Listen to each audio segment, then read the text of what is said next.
घमंडी राजकुमारी राजकुमारी चंद्रलेखा को अपनी सुंदरता, अपनी बुद्धि और अपने राजसी ठाट बाट पर इतना घमंड हो गया था कि वह अपने माता पिता की बात तक नहीं मानती थी।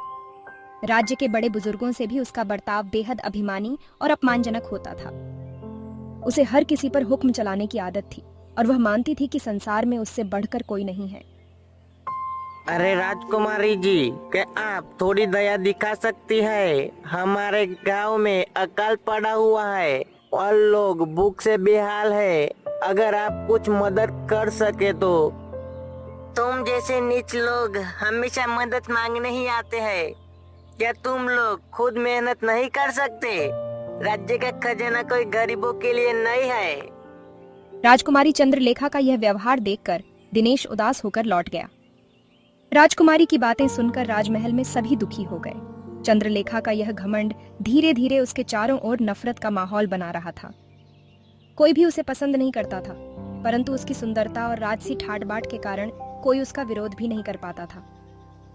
एक दिन महाराज ने राजकुमारी को बुलाया। चंद्रलेखा, मैं कब का देख रहा हूँ कि तुम्हारा व्यवहार में बहुत बदलाव आ गया है। तुम हर किसी के अहंकार बर्ताव कर रही हो। तुम्हें इस तरह नहीं पेश आना चाहिए। हम राज परिवार से हैं, परंतु यह हमारी जिम्मेदारी है कि हम अपनी प्रजा के लिए विनम्र रहे। पिताजी, आप मेरे ऊपर इतने कष्ट शब्द क्यों कर रहे हो? मैं तो बस अपनी सुंदरता और बुद्धिमानी के बल पर अपनी शर्तों पर ही रहती हूँ।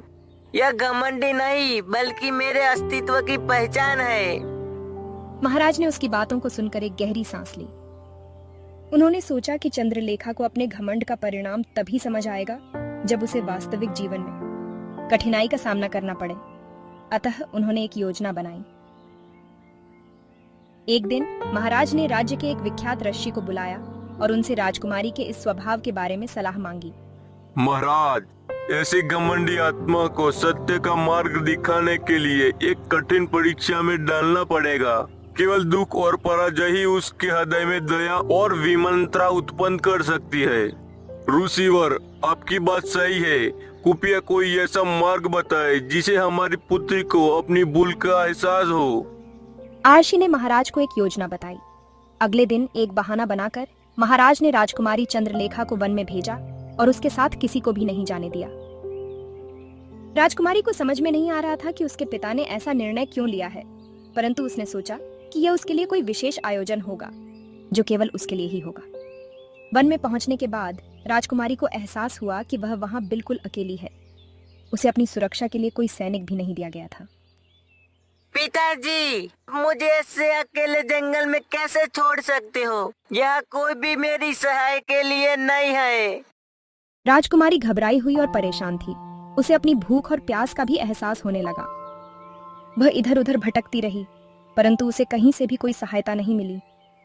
धीरे धीरे शाम हो गई और जंगल में अंधेरा छा गया। राजकुमारी को जंगल के खतरनाक जानवरों से डर लगने लगा। वह रोने लगी और सोचने लगी कि यदि उसने दूसरों के साथ अच्छा व्यवहार किया होता तो शायद आज उसकी सहायता करने कोई होता।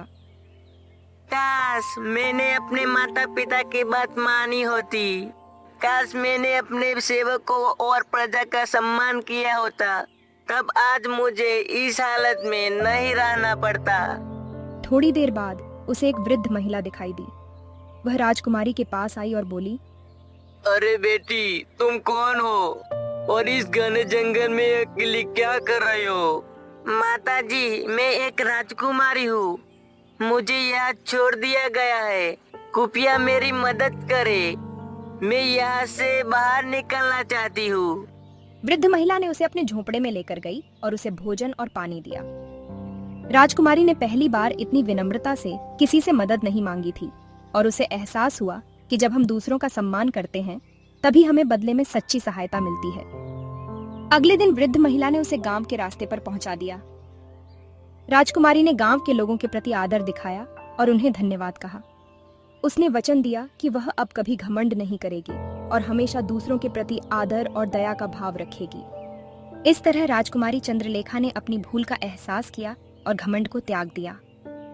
अब वह एक विनम्र और प्रजाप्रिय राजकुमारी के रूप में जानी जाने लगी। उसका राज्य फिर से खुशहाल हो गया और उसने अपने माता पिता का भी मान बढ़ाया।